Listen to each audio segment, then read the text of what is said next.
Bonjour à tous, aujourd'hui je vous présente un manhwa très intéressant. J'espère que cela vous plaira. Passons maintenant à la vidéo. Le nom de notre protagoniste est Linshine. Et aujourd'hui c'était le premier mois de sa relation avec sa petite amie. Il lui a joyeusement déclaré son amour et a demandé où ils allaient célébrer cette journée. Cependant, sa petite amie a croisé les bras et a déclaré qu'elle allait rompre avec lui. Le protagoniste n'a pas bien pris sa décision et s'est humilié pour elle. Mais elle l'a ignoré tandis qu'un passant dans une Lamborghini s'approchait d'elle, la félicitant pour leur anniversaire et s'excusant d'être en retard. Il est sorti de sa voiture et l'a prise dans ses bras. Elle, troublée, lui a demandé pourquoi il avait mis si longtemps, et a dit qu'elle s'ennuyait avec le protagoniste. Le passant a dit que ce n'était pas grave, et qu'il l'emmènerait dans un restaurant chic et lui achèterait un cadeau. Plein de lui-même, le passant a regardé le protagoniste et a dit d'un ton moqueur que pour séduire les filles, il fallait de l'argent et que le protagoniste devait réaliser qu'il n'était qu'un pauvre type. Avec sa copine dans les bras, ils sont partis tandis que le protagoniste restait là, avec un bouquet à la main, entendant les passants murmurer à propos de l'humiliation qu'il venait de subir. En entendant ces chuchotements, le protagoniste s'est agenouillé dans une profonde humiliation. Sa tristesse s'est rapidement transformée en haine envers les riches. Et il s'est promis de ne plus jamais aimer personne. Toujours rempli de colère envers son ex-petite amie, agenouillé et les larmes aux yeux. Un système de contre-attaque est soudainement apparu dans son esprit comme le son d'une sonnette. Le système s'est activé et lui a présenté les caractéristiques de son corps, son âge et son nom. Les amis, je fais une pause dans le manhwa pour dire que, si vous aimez la vidéo, n'oubliez pas de liker et de vous abonner. Mais 90% de ceux qui regardent la vidéo ne s'abonnent pas, donc je compte sur votre aide. Maintenant, retournons au manhwa. Il y avait une condition pour utiliser la contre-attaque. Il avait besoin de billions de dollars pour l'activer. Sa fortune personnelle n'était que de 138 dollars. Et il a été choqué par le montant nécessaire. Cependant, une carte dorée est apparue dans sa main, chargée de billions de dollars qu'il pouvait utiliser comme il le souhaitait. Le système a expliqué qu'1% de tout ce qu'il dépenserait avec cette carte serait converti en sa richesse personnelle. Surpris par la possibilité de dépenser des billions, il a demandé au système si c'était vraiment possible. Le système l'a confirmé, mais a ajouté que les billions ne pouvaient être dépensés que lors d'événements de contre-attaque et que toutes les dépenses personnelles non liées aux femmes augmenteraient sa richesse personnelle. Le protagoniste a de nouveau vérifié ses caractéristiques et a réalisé que sa richesse personnelle n'était encore que de 138 dollars. Déterminé, il a décidé qu'il devait utiliser la contre-attaque pour gagner plus d'argent. La carte dorée en main et un sourire aux lèvres, il a déclaré que la fête allait commencer. Au centre de la ville, dans le quartier commerçant, il marchait, plongé dans ses pensées. Alors qu'il marchait, se demandant comment tester sa carte, il a vu la colocataire de Lu Cheng, l'amie de son ex, et le système a émis un bip, commentant que c'était une femme de haut niveau. Le système a immédiatement déclenché une mission de contre-attaque. Il a affiché ses caractéristiques avec quelques détails, indiquant que lorsque sa cote de faveur envers le protagoniste atteindrait 90%, 10% des fonds de la contre-attaque reviendrait en tant que richesse personnelle lorsque sa cote de faveur atteindrait 100%. Le statut changerait, et l'affiliation entre le protagoniste et la cible serait modifiée. Cependant, sa cote de faveur envers lui était actuellement de moins 20. Le protagoniste s'est approché d'elle et l'a appelée par son nom. Elle lui a demandé ce qu'il voulait et s'il était là pour demander de l'aide pour récupérer son ex. Petite amie. Elle lui a conseillé d'oublier cette idée, puisque son ex avait maintenant trouvé quelqu'un de riche. Le protagoniste a gloussé et a dit non. Il était seulement là pour lui offrir une tasse de thé au lait. Elle a semblé un peu méfiante et a demandé pourquoi il ferait ça pour elle, étant donné qu'ils se connaissaient à peine. Le protagoniste, en regardant le menu, lui a demandé si elle en voulait un, en mentionnant qu'il avait beaucoup entendu parler du thé de cette boutique et qu'il était très réputé. Avec un peu de sarcasme, elle a fait remarquer qu'une tasse de thé valait 10 jours de ses repas, et a demandé comment il allait payer ça. Le protagoniste l'a ignoré, et a grillé la file d'attente, provoquant un tumulte. Lorsqu'il est arrivé au comptoir, il a demandé à la caissière combien de tasses de thé étaient disponibles. La caissière a répondu 180 tasses, alors le protagoniste les a toutes commandées, laissant la caissière et la jeune femme choquées par la quantité. Montrant la carte dorée, le protagoniste a annoncé à tout le monde que c'était sa tournée. Un cadeau de son amie Loyaxi, tandis que celle-ci, surprise, dit au protagoniste que 180 thés au lait coûteront une fortune. Et qu'il devrait arrêter de plaisanter. Le protagoniste l'ignore à nouveau. Et dit au caissier de débiter la carte. Le caissier l'informe que cela fera 39 800. Et que la transaction a été effectuée. Le protagoniste dit alors de servir tout le monde dans l'établissement.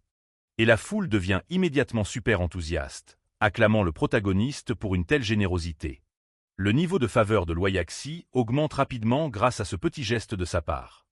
Le protagoniste s'approche d'elle et lui demande une faveur. Elle demande de quelle faveur il s'agit. Et le protagoniste, avec une expression sérieuse, dit « S'il te plaît, aide-moi à dépenser de l'argent ».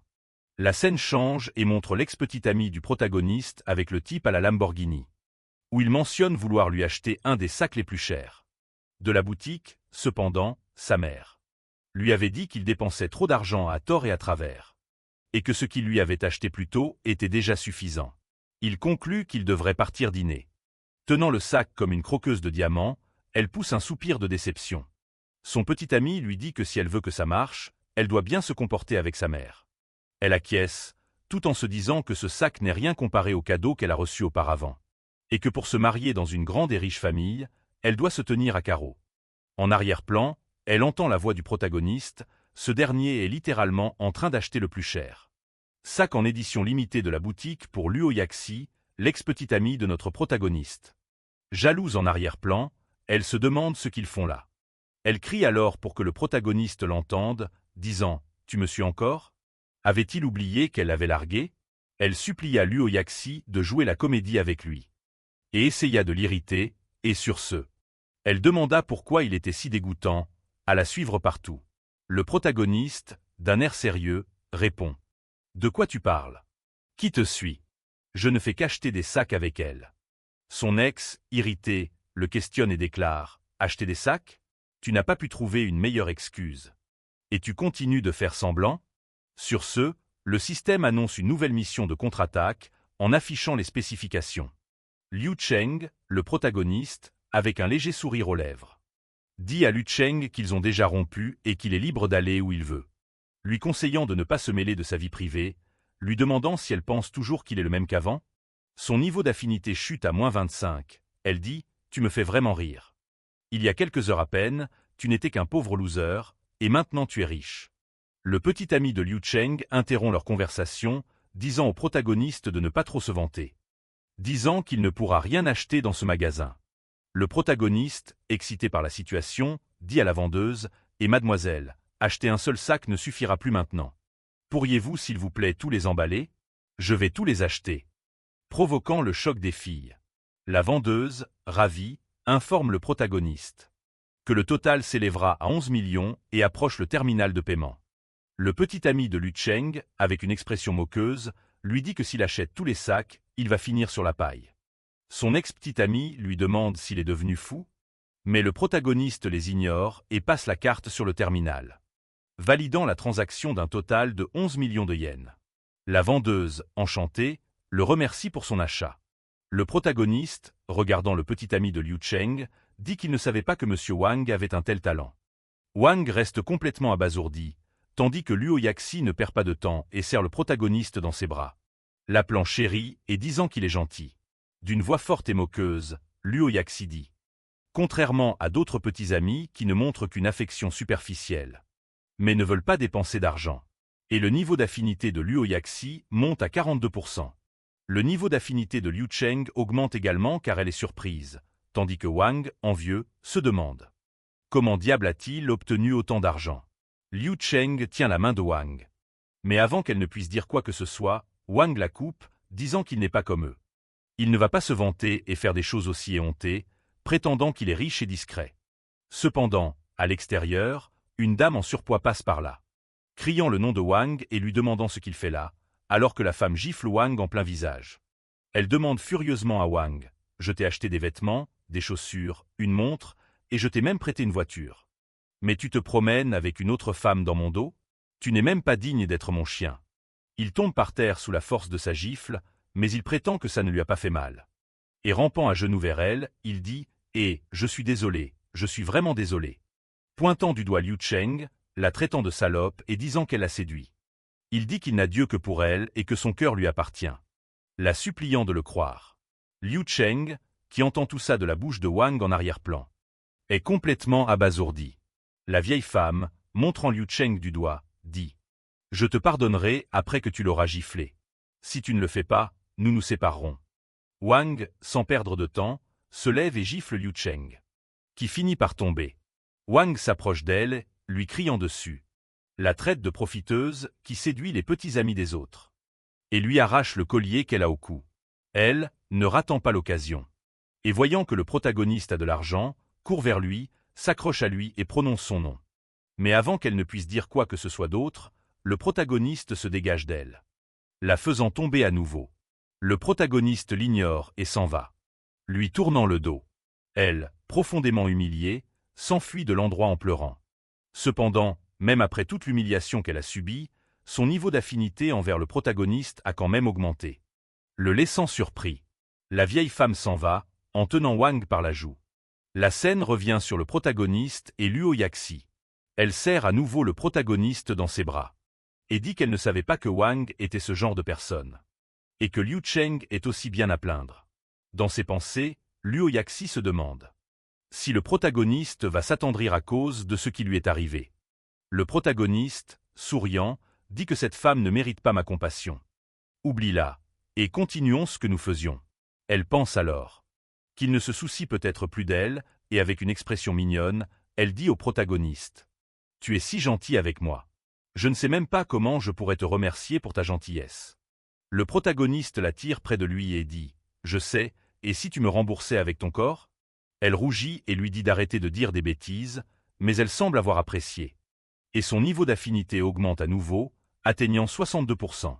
Elle dit alors « Et si je t'achetais quelques trucs ?» Le protagoniste est surpris par sa proposition de lui acheter des choses, et bientôt, Luo Yaxi dit à la vendeuse qu'elle va faire essayer des vêtements au protagoniste. Elle choisit un ensemble de vêtements qui lui va bien. Et elle paie par carte 10 750 yuan. Le protagoniste essaie un autre ensemble de vêtements, qui lui va encore mieux, attirant l'attention de la vendeuse. Car il est très beau dedans, surprenant même Liu Yaxi, dont la cote de faveur augmente à nouveau pendant qu'elle pense qu'elle n'aurait jamais imaginé qu'il était si beau. Elle réalise qu'il pourrait être une perle rare et affirme que si Liu Cheng ne veut pas de lui, alors elle le voudra. Sa cote de faveur augmente encore une fois pour atteindre 72%. Le protagoniste se regardant dans le miroir, pense « Je n'aurais jamais cru être aussi beau. » Et tout ça c'est grâce au système mais. Je ne m'attendais pas à ce que Luo Yaxi dépense autant d'argent pour moi. La scène change pour le dortoir des filles. Elle fait semblant d'être surprise et demande si son visage va bien. Liu Cheng répond rapidement qu'elle va bien. Et remercie le protagoniste pour avoir montré le vrai visage de Wang Xiao. Liu Yaxi, avec le sac que le protagoniste lui a donné, cachant son visage dedans, dit oui. Grâce à l'Inshine, tu t'es débarrassé de ce menteur, donc il n'y a pas de problème si je garde ce sac, n'est-ce pas? Liu Cheng dit que c'est bon puisque l'Inshine l'a acheté pour elle. La scène change pour le dortoir des garçons. Le protagoniste vient d'arriver. Et certains de ses amis l'appellent pour les rejoindre, mais le protagoniste les remercie et dit pas maintenant. Se dirigeant vers sa chambre, s'allongeant, il installe une application de streaming en direct et pendant qu'il s'inscrit, il se surnomme Fauché d'argent et se rend dans l'onglet des streameuses. Et sélectionne les streameuses, en trouvant 2 en ligne en ce moment. Il entre dans le live d'une belle fille portant des vêtements aguicheurs, avec plusieurs commentaires indécents dans le chat en raison de son corps magnifique. Le protagoniste semble également l'apprécier et se dit qu'il est temps de commencer à dépenser de l'argent. Il se demande alors si le système fonctionnera aussi avec les streams en direct. Bientôt le système annonce le lancement d'une mission de contre-attaque. Une valeur nominale de 80 points ou plus est requise sinon. La mission de contre-attaque ne peut pas être initiée car le live stream est affecté par des filtres. Il est donc impossible de la détecter à moins de la trouver en personne. Avec cette annonce du système, le protagoniste devient pensif.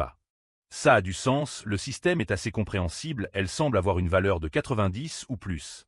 Et sans le filtre de beauté, je crois qu'elle ne peut pas être si mal, mais peu importe. Je dois dépenser de l'argent de toute façon. La scène montre un autre jeune homme assis sur un canapé, fumant une cigarette, tout en regardant le stream de la belle fille. Il envoie 5 léopards d'or d'une valeur de 10 000 yuan, et le chat le complimente sur sa richesse. Parmi les personnes dans le chat se trouve un vieil ami du protagoniste. Le fameux Wang Shao. Le protagoniste le remarque rapidement. Mais il est plus préoccupé par la façon dont il va réussir à lui envoyer des cadeaux. Peu après, le protagoniste avec son pseudonyme, Fauché, envoie un message dans le chat pour demander comment il peut acheter des cadeaux. Mais Jin Wang, qui semble lécher les bottes de Shu Xiao, celui qui a envoyé les léopards, envoie un message avertissant tout le monde de se taire lorsque Shu Xiao commente. Shu Xiao ne semble pas avoir apprécié qu'un nouveau venu envoie un message et demande à la streameuse de l'expulser. La streameuse devient nerveuse car le PK est sur le point de commencer. Le PK est un système de compétition. Deux streamers s'affrontent, où ils font des gestes pour séduire leur public, les encourageant à envoyer le plus de cadeaux possible. Celui qui collecte le plus de cadeaux l'emporte. À l'approche de l'événement appelé PK, la streameuse, pour éviter de contredire la personne qui lui envoie le plus de cadeaux, Shu Xiao, décide d'expulser le nouveau venu. Et c'est ainsi qu'elle expulse le protagoniste du chat. Le protagoniste, surpris dans son lit, dit qu'il va donc regarder le stream de sa rivale. Le PK commence sur la plateforme Chacha contre Xuang. Elles s'échangent des piques et commencent rapidement à prendre plusieurs poses audacieuses, l'une contre l'autre, ce qui leur rapporte de nombreux cadeaux de leur public. Cependant, Chacha prend la tête avec 2 fois plus de cadeaux que Xuang. Bientôt, le public de Chacha, anticipant déjà la victoire, dit à Xuang d'abandonner, puisqu'elle est déjà loin derrière.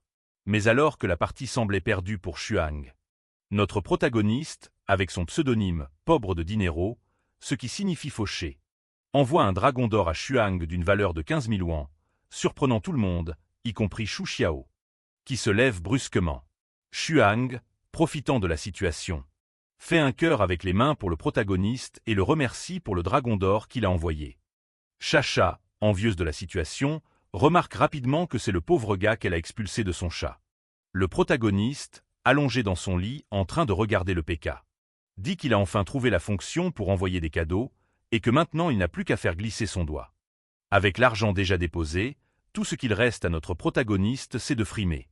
Le protagoniste commence à envoyer frénétiquement 5, 10, 20 dragons dorés à Xuang sans arrêt, lui faisant égaler le score de Chacha, la surprenant avec les dragons, à tel point que pendant un bref instant, elle a même oublié de le remercier. Cependant, Xuang l'avertit rapidement d'attendre le prochain round, où les dragons dorés vaudront le double de points. Le chat de Chacha traite le fauché d'idiot pour avoir dépensé de l'argent maintenant, disant qu'il ne connaît pas les règles du PK. Il commence à se moquer du protagoniste pour avoir tant dépensé alors que les points ne valaient pas autant. Mais notre protagoniste ne s'arrête pas et continue d'envoyer plus de dragons. 80, 160, 200, 320 dragons dorés une fois de plus, laissant tout le monde surpris alors qu'il continue d'envoyer les dragons simultanément. Sans s'arrêter, et il continue, 300, 500, 1000, 16 dragons, jusqu'à ce qu'il s'arrête à 16. Laissant tout le monde sous le choc et Chacha complètement vaincu, car il vient d'envoyer 16 dragons dorés, pour un total de 24 millions de yuan. Xuang, sautant de joie, remercie le protagoniste sans arrêt pour les dragons dorés. Le chat explose de questions, demandant qui est le « sans le sou ». Xuang, confiante et pleine d'elle-même, demande à Chacha pourquoi elle est assise là, la tête baissée, et lui dit de se lever et d'accepter immédiatement la punition qu'elle mérite. Elle met alors au défi la perdante de faire un grand pendule, de le faire tourner et de sauter à travers en même temps. Chacha l'ignore, prend quelques pauses et mentionne le surnom du protagoniste, admettant qu'elle avait tort et qu'elle n'aurait pas dû le renvoyer. Dans ses pensées, elle est furieuse contre Xuxue, le blâmant entièrement pour sa perte de 1600 dragons d'or, et sur ce, le PK se termine. Et le protagoniste de niveau 1 passe au niveau 27, ce qui lui débloque quelques options. Expulser Xuxa de la pièce, que Xuxa quitte la pièce de lui-même, ou que Xuxa contre-attaque seul. Le chat est surpris car le niveau 27 et la classe roi ne sont détenus que par 4 personnes. Le PK se termine avec l'annonce de la victoire de Xuang, avec un score écrasant sur Chacha. Xuang remercie à nouveau le protagoniste de l'avoir aidé à gagner. Il regarde ses messages privés et reçoit des excuses de la part de Wang Shao, et aussi de la part de Chao Chao, qui avait dit qu'elle allait expulser Shu Shao. Mais il est parti de lui-même. Xuang le remercie à nouveau et lui envoie son numéro de téléphone, au cas où il aurait un jour besoin d'aide. Xuang regarde le profil du protagoniste et remarque qu'il vit dans la ville où elle a été invitée pour une séance photo demain. Et l'invite à dîner pour s'excuser et faire la paix. Allongée sur son canapé, elle se sent pleine de regrets et ne se soucie même plus d'avoir perdu le PK. Son objectif principal est maintenant de faire la paix avec le pauvre. Le protagoniste, de son côté, s'inquiète que les missions du système soient peu nombreuses et que le cashback soit faible. Tout en répondant à Chacha, il accepte de sortir manger avec elle. Et elle est déjà toute excitée. Le lendemain, le protagoniste se réveille et s'étire. Et il souligne que cela faisait longtemps qu'il n'avait pas dormi aussi confortablement. Bientôt, ses colocataires l'invitent à prendre le petit déjeuner ensemble. Mais le protagoniste répond qu'une fille lui apportera son petit déjeuner sous peu. Ses amis, surpris par le protagoniste, se rassemblent dans un coin de la chambre et se mettent à murmurer à son sujet, se demandant comment il peut dire de telles bêtises si tôt. Surtout que Liu Cheng l'avait abandonné. Le protagoniste les ignore. Il s'habille et quitte la chambre. À l'entrée du dortoir des filles, il y a une petite foule de garçons avec des sacs de petit déjeuner attendant que les filles sortent du dortoir. Les plus belles filles avaient posté sur leurs réseaux sociaux. Liu Cheng a publié qu'elle est célibataire et Liu Yaxi a publié qu'elle a trouvé quelqu'un. Ces personnages secondaires espèrent bientôt tenter leur chance avec elle. Toutes les deux descendent du dortoir, provoquant une agitation parmi les figurants. Ceux-ci leur offrent immédiatement le petit déjeuner. Elles acceptent et les remercient. L'un des figurants voit le protagoniste passer avec ses amis. Il l'interpelle et lui demande si par hasard il est là pour offrir un cadeau à Liu Cheng. Même si elle l'a largué la veille. Il se moque alors du protagoniste. Pour lui avoir apporté le petit déjeuner pendant 3 ans. Cependant, le protagoniste l'ignore. Liu Yaxi s'approche du protagoniste et lui demande s'il a déjà pris son petit déjeuner. Le protagoniste répond que non et lui demande si ce n'est pas elle qui lui a envoyé un message tôt ce matin. Pour qu'ils prennent le petit déjeuner ensemble. Suite à cela, les figurants commencent à se demander si c'est vrai, et même Liu Cheng est surprise. Est envieuse tandis que son petit déjeuner arrive. Luo Yaxi, ne perdant pas de temps, avec le petit déjeuner qu'elle a reçu de la figurante blonde, dit de garder ses macarons. Provenant du célèbre restaurant français. Le protagoniste est surpris. Car il n'a apporté qu'un petit déjeuner, mais le niveau d'affinité a quand même augmenté. Liu Cheng prend également son déjeuner et le lui offre, car celui qu'elle a acheté a coûté 368 yuan. Et elle l'a acheté spécialement pour lui. Elle s'excuse pour son comportement de la veille, s'appuyant contre sa poitrine et dit qu'elle a été touchée par ces 3 années de dur labeur pour elle et admet avoir été naïve. Le protagoniste, montrant peu de colère sur son visage, « Penses que tu veux que je te pardonne si facilement ? Pas question. Ce Shine est déjà mort. Maintenant je suis une nouvelle personne. » Le protagoniste la repousse, lui tourne le dos et dit qu'elle est trop proche, et que ce serait inapproprié si un professeur les voyait. Elle, se faisant des illusions, pense qu'il ressent peut-être quelque chose pour elle. C'est la raison pour laquelle il s'inquiète. Pendant ce temps, Luo Yaxi se moque de Liu Cheng dans ses pensées, pensant que le protagoniste l'a repoussé et qu'elle ose encore essayer de le séduire. Mais ça ne marchera plus. Toutes les deux sont pleines d'elles-mêmes. Tandis que le protagoniste s'inquiète de l'augmentation de leur niveau d'affinité pour lui. Au même moment, les figurants sont tristes que les filles accordent de l'attention au protagoniste. Et elles n'arrêtent pas de flirter avec lui pour qu'il mange leur petit déjeuner.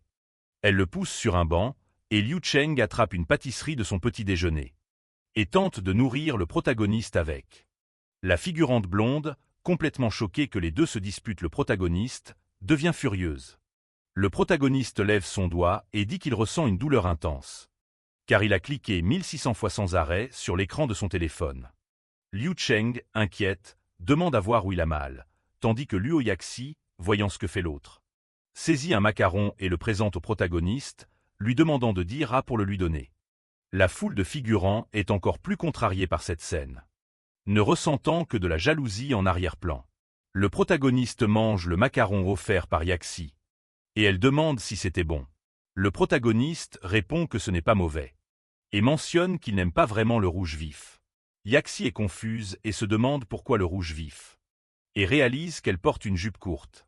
Gênée, elle dit. Oh, alors tu veux dire que Liu Cheng crie à Yaxi de ne pas le toucher. Parce qu'il prend son petit déjeuner. Yaxi se rapproche d'eux. Et dit que bientôt elle changera ses sous-vêtements pour lui. Le figurant blond se met à cracher du sang.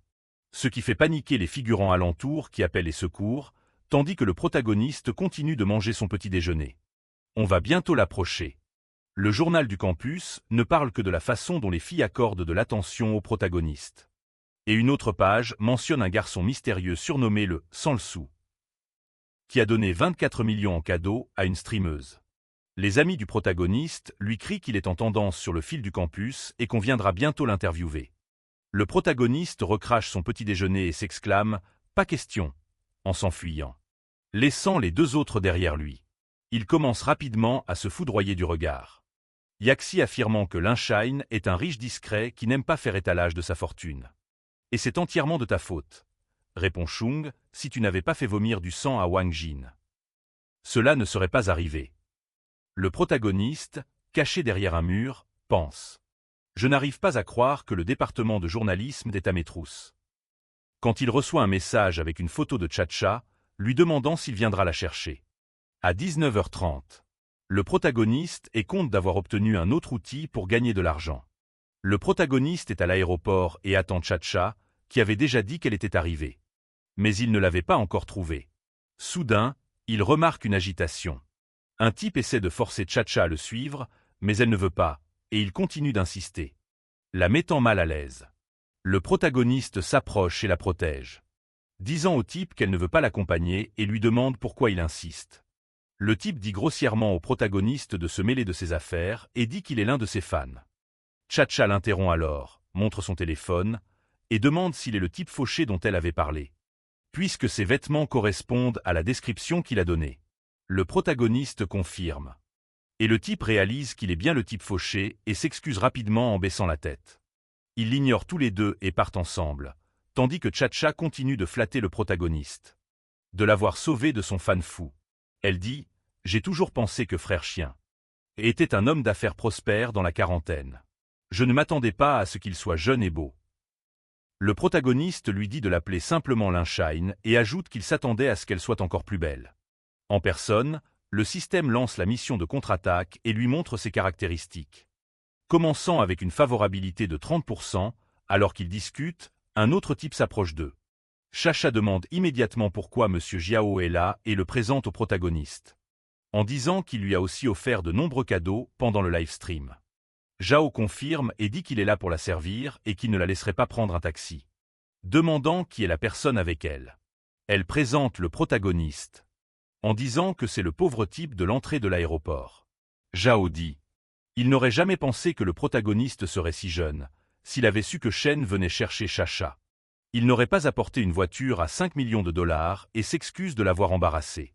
Il demande quelle voiture conduit le protagoniste, et le protagoniste répond qu'il roule en scooter. Surprenant Chacha. Ensuite, Zhao leur propose de les conduire et le protagoniste accepte. Il monte avec lui, le scooter posé sur le toit d'une Rolls-Royce. Dans la voiture, Zhao, au volant, se demande pourquoi ce garçon qui n'a que 20 ans et porte des vêtements si bon marché dépenserait 20 millions dans des live streams. Il demande « Eh, chien, je ne savais pas que vous étiez si discret avec votre fortune. Suivez-vous la voie de la simplicité ? Évidemment, Mademoiselle Chacha ne verrait pas d'inconvénient à monter sur votre scooter. Mais comme elle a beaucoup de bagages, c'est mieux d'y aller en voiture, n'est-ce pas, maître chien ?» Le protagoniste est d'accord, disant qu'il a raison. Chacha, en observant, se demande s'il est vraiment maître chien. Ils arrivent au point de rendez-vous. Et Chacha entre rapidement, saluant tout le monde qui célèbre son arrivée. Ils sont heureux qu'elle ait amené maître chien et commencent immédiatement à le flatter. Le protagoniste pense « Je comprends, elle a dit qu'elle m'invitait à dîner pour faire la paix. Mais en réalité, je rencontre des gros bonnets qui lui ont fait des cadeaux sur l'application. Et c'est un dîner avec ses patrons. » Il s'assoit à la table ronde. Chacha s'assoit à côté de lui. Bientôt, le sujet du protagoniste, venant chercher Chacha en scooter, est abordé, mais il le traite comme s'il l'avait fait pour plaisanter. L'un des autres demande si le protagoniste a facilement dépensé 20 millions, et se demande si les actifs de son entreprise s'élèvent peut-être à 1 milliard. Il dit qu'il connaît beaucoup de monde dans la ville de Yangjiang et demande si le nom de famille du protagoniste est l'un, affirmant rapidement qu'aucune famille de la ville de Yangjiang ne porte ce nom.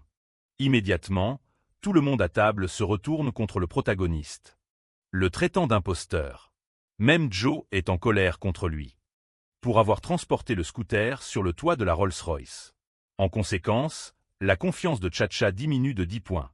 Cependant, Chacha a vérifié le téléphone du protagoniste pendant le trajet et a confirmé qu'il avait le surnom de pauvre fou. Elle se demande s'il cherche à se venger d'elle, mais pense aussi que peut-être certains riches ont des personnalités vengeresses et perverses. Mais cela lui importe peu puisqu'il n'est que sa tirelire. Cependant, elle était tout de même inquiète qu'il n'ait pas d'argent à lui prendre. Elle se rapproche de lui de manière sensuelle et dit au président Shea, qui avait douté de la fortune du protagoniste, de ne pas s'inquiéter pour lui. Elle demande s'il est le fils de l'une des 3 familles les plus riches, dont l'une est la famille Lin. Le protagoniste remarque son intention de découvrir son identité et commente avec assurance.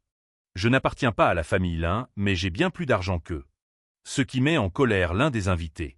Cet invité continue de le questionner, en disant que l'argent dépensé pour Xuang provenait peut-être d'un gain à la loterie, et qu'il en a profité pour obtenir un rendez-vous avec Chacha. Tout le monde commence à douter de sa fortune et demande s'il a au moins une voiture. Le protagoniste enlace Chacha et dit « Une voiture ? Non. Je n'en ai aucune. » En se rapprochant de Chacha, il lui demande quelle voiture elle aimerait qu'il lui achète à l'instant. Cet acte rend tout le monde à table furieux. Un invité crie qu'il doit la lâcher immédiatement et d'arrêter de prétendre être riche. Alors Chacha dit qu'elle aime la Ferrari FA60, mais le protagoniste réalise vite que son niveau d'affinité envers lui a de nouveau chuté. Elle continue sa comédie et dit que s'il lui offrait cette Ferrari, elle lui ferait aussi un cadeau de valeur équivalente. Le protagoniste note sa performance et pense que c'est incroyable. En apparence, elle paraît pleine d'enthousiasme, mais en réalité son niveau d'affinité est en chute libre. Cette femme est tellement fausse et joue si bien. Le protagoniste se lève alors et dit qu'il l'achètera. Une demi-heure plus tard, les figurants de la table l'attendaient dehors, mais ils avaient perdu patience, affirmant qu'il était un imposteur qui leur avait fait perdre leur temps. Cependant, le protagoniste est arrivé avec plusieurs supercars et a dit « Désolé d'avoir mis du temps, il y avait beaucoup de voitures. Monsieur New était si enthousiaste qu'il m'a fait les conduire toutes jusqu'ici, pour que je puisse choisir. » Le vendeur a alors confirmé que le service de vente de voitures de sport était très attentionné et que de plus, les actifs de Maître Lin avaient été vérifiés, et qu'il possédait la carte diamant noir de la Banque du Dragon. Cela a laissé tous les figurants sans voix, face à ce que le vendeur venait de dire, qu'il avait la carte diamant noir de la Banque du Dragon, que seules les personnes possédant 1 milliard d'actifs peuvent avoir, mais l'un d'eux est resté obstiné et a demandé si les voitures étaient louées, lui disant d'arrêter de faire semblant. Pourtant, un autre a dit qu'il connaissait le vendeur du magasin et qu'il n'y a qu'une seule raison pour qu'il soit si respectueux. C'est lorsque la personne est riche. Le protagoniste s'est alors approché de Chacha et s'est moqué en disant que la Ferrari FA60 ne coûtait que 15 millions de juin et était très bon marché. Il a aussi ajouté que quiconque aime la Ferrari FA60 aime aussi la LF, et sur ce, il lui a également offert l'autre voiture. Le terminal de paiement est arrivé, et il a passé la carte. Transaction effectuée. Elle a rougi et a été surprise par la voiture qu'il lui avait achetée, dépensant 30 millions d'un seul coup pour elle. Pendant ce temps, les figurants étaient complètement sous le choc. Qu'il ait dépensé 50 millions en 2 jours et sont devenus fous de lui, tous restant bouche bée. Les figurants ont accusé M. Shi de les avoir trompés en racontant des mensonges sur M. Chien. Puis M. New a demandé si la voiture était un cadeau pour sa petite amie. Et si par hasard il désirait acheter une autre voiture? Le protagoniste a dit que non, et a déclaré qu'il voulait acheter d'autres voitures, mais M. New a dit que c'était la plus chère qu'ils avaient. Chacha a rougi et a dit « Frère Linshine, merci pour la Ferrari. En fait, c'est la voiture de mes rêves. Je ne m'y attendais pas. » Le protagoniste a répondu que la faible valeur de la voiture n'était pour lui que de l'argent de poche. Avec cette déclaration, son niveau d'affinité a grimpé à 50% en un instant. Et tout en rougissant, elle l'admirait pour ne rien demander en retour.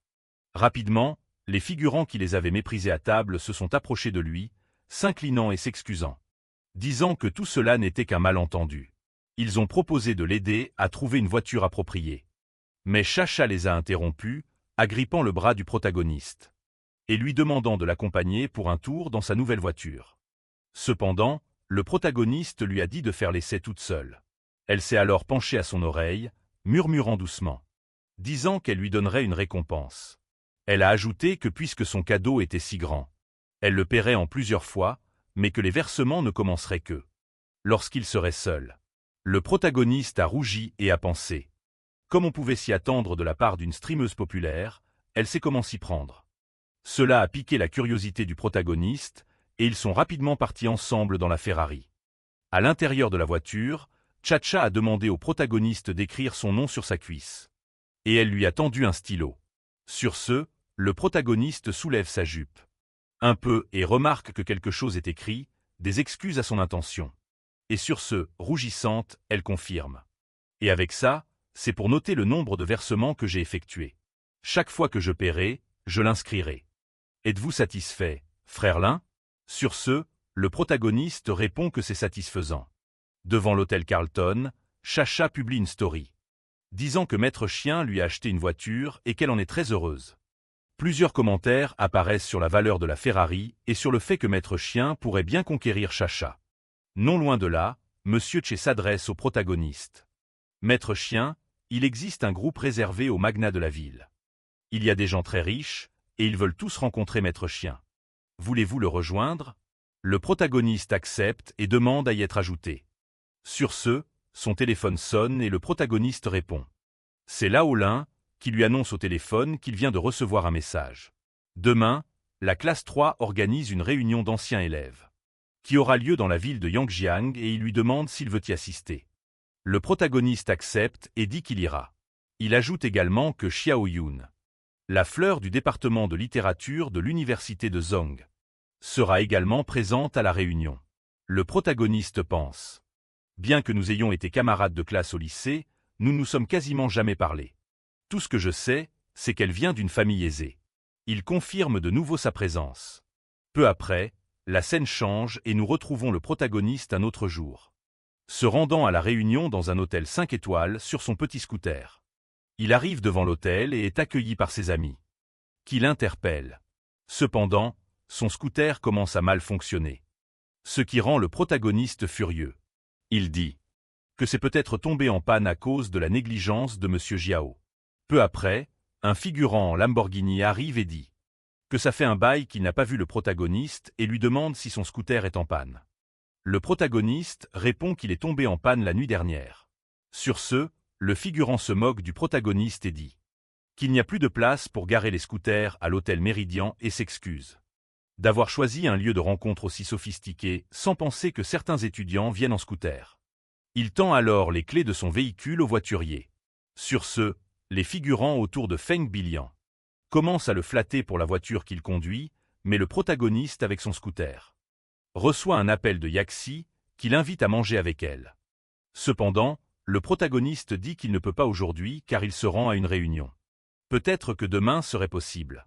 Sur ce, elle accepte qu'il se voit demain et convient de prendre soin d'elle. La favorabilité augmente de 2%. Sur ce, le système annonce que la favorabilité de Luo Yaxi a atteint 92%. Vous avez terminé la première tâche de la contre-attaque, dépensé 11 359 008 cents pour la contre-attaque de Luo Yaxi, et reçu en retour 10% en espèces, qui ont déjà été transférés sur votre compte personnel. Le protagoniste est heureux, mais pense que c'est encore peu d'argent, et dit qu'il doit dépenser plus.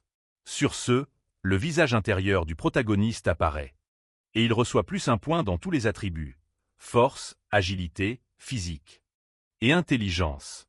Une agréable sensation de chaleur commence à parcourir son corps.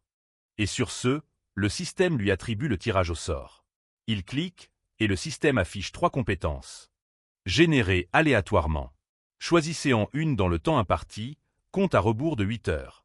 Les compétences sont compétences de rang A, expert en reliques culturelles, compétences de rang C, 5 fouets de foudre, compétences de rang D, chanteur et danseur de rap.